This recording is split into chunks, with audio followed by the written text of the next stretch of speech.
State asida NRC pangthoknanabagi matangda center gi luchingbasingda taksilunanaba tongan ba furup ki luchingbasing yauba 14 Cso Kangleipak ki miyoi tarana saba Meehut Kangbu amang ngasi Delhi Gidamak Imphal Thadokhre. Delhi Gidamak Imphal Thadokraba Meehut Kangbu aduda amokko ki President SM Jalal, NTL gi Vice President Gaikyam Thamai, Kom Union Manipur gi President Sarto Hau Kom, Kabui Union gi President Dr. K. Hira Kabui amadi 14 Cso Kangleipak ki Convener Santan Hakpamsu yauri. Meehut Kangbu asina Delhi da Center gi luchingba singa unaduna State asida census tawdringai mamangda NRC hana pangthoknanaba taksin gadauri. Panbay abadi ngarang 14 Cso Kangleipak na selaga pangthokpa paugi mifam amada Santan Hakpamna Manipuri mitop khandoknanaba NRC natraga masiga manaba kanglun ama pangthoknanaba center da taksin gani haiba wafam fongdoki. Lamdam masidagi mitop sing khandoklaba matung census amasung delimitation pangthoknanabagi matangda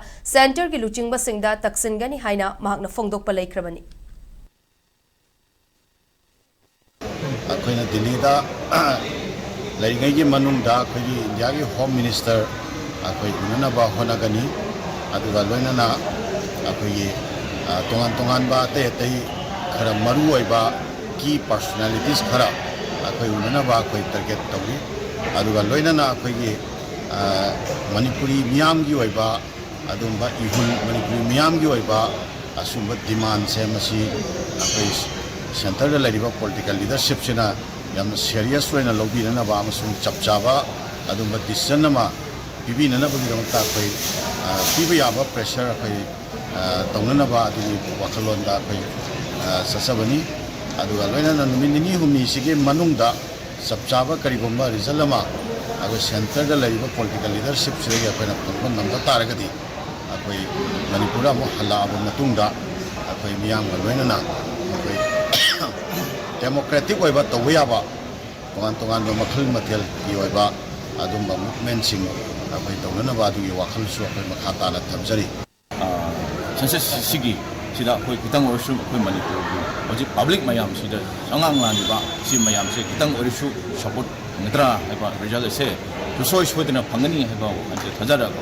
si Thursday no meet August ki Thursday no meet sida koi masigi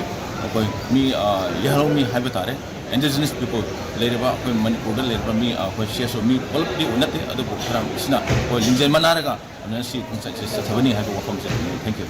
Ngasi koi Delhi da authorization ge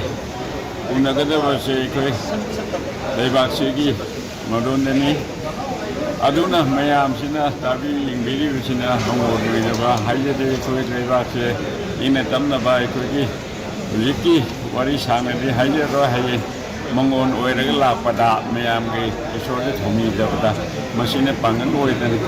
tapre ka sengba haije ge